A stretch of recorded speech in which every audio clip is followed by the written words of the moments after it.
Magelang hari ini.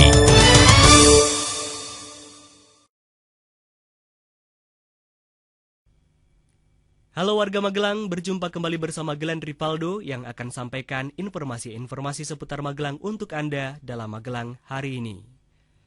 Warga Magelang, Presiden SBY dijadwalkan melantik para perwira TNI Polri pada upacara prasetya perwira TNI dan Polri di Akmil Magelang 12 Juli mendatang. Presiden akan bertindak sebagai inspektur upacara prasetya perwira TNI dan Polri tersebut.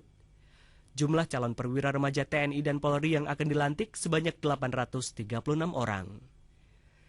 Sementara itu, Menteri Negara BUMN Dahlan Iskan menjajal mobil berbahan bakar gas LPG hasil inovasi mahasiswa Universitas Muhammadiyah Magelang. Dahlan menyetir mobil dan didampingi Rektor UMM mengelilingi kota Magelang sejauh 20 km. Dahlan meminta Sivitas Akademika UMM untuk terus berinovasi mengembangkan konventer gas.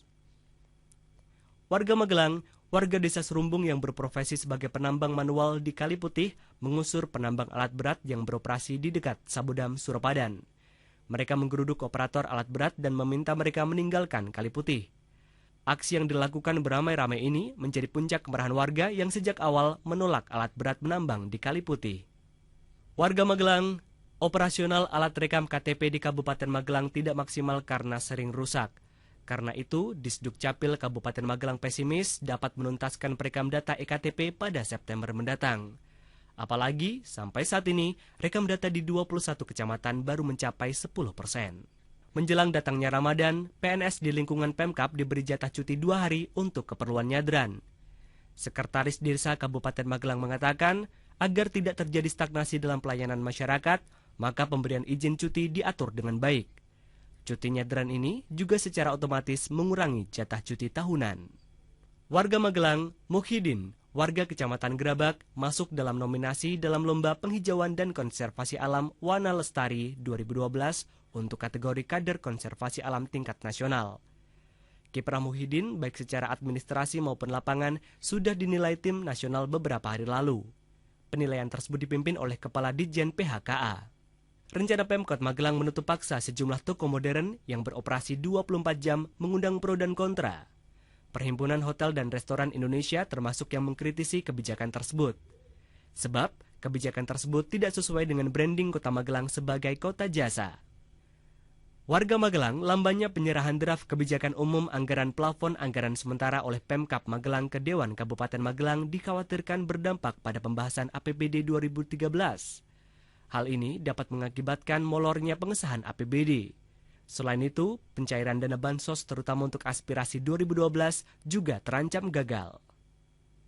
Warga Magelang, pengucuran dana bagi setiap cabang olahraga di bawah KONI Kota Magelang ditegaskan sudah sesuai permintaan pengurus cabang, termasuk anggaran 3 juta bagi Perkemi untuk pengiriman atlet ke Kejurda antar Pelajang Jateng di Salatiga lalu.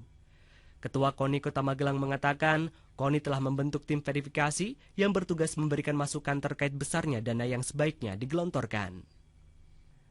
Sementara itu, Dishubkominfo Kota Magelang menata kesemrawutan arus lalu lintas di Simpang Canguk. Simpang jalan ini dinilai berpotensi macet karena merupakan pertemuan arus lalu lintas dari arah Jogja, Semarang, Kota Magelang, dan Salatiga. Untuk itu, Dishubkominfo akan memajukan traffic light dari arah Jogja dan Salatiga setelah mereka mengirimkan kajian tersebut ke pemerintah pusat. Terima kasih masih simak Magelang hari ini. Warga Magelang, Disperinkop Kabupaten Magelang menggelar pameran produk unggulan daerah yang diikuti puluhan UKM.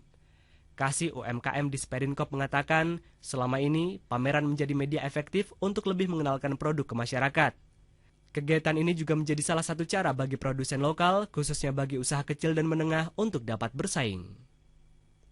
Warga Magelang, sekolah swasta di Kota Magelang yang masih kekurangan murid, diizinkan membuka penerimaan peserta didik baru gelombang kedua. PBDB yang berlangsung sampai 16 Juli mendatang tersebut bersamaan dengan hari pertama masuk sekolah setelah libur panjang. Selain itu, disarankan juga untuk menerima siswa dari luar Kota Magelang agar kuota dapat terpenuhi. Warga Magelang, tingginya permintaan masyarakat terhadap diklat sepak bola membuat Magelang Soccer Academy akhirnya membuka pendaftaran gelombang kedua. Koordinator diklat sepak bola MSA mengharapkan diklat gelombang kedua ini dapat menampung dan mengobservasi para peminat yang memiliki motivasi tinggi. Berita terakhir untuk hari ini. Warga Magelang, seorang warga Trunan tewas gantung diri kemarin. Jenazah korban ditemukan tergantung di bangunan bagian belakang rumahnya. Menantu korban menduga korban nekat bunuh diri karena terhimpit masalah ekonomi.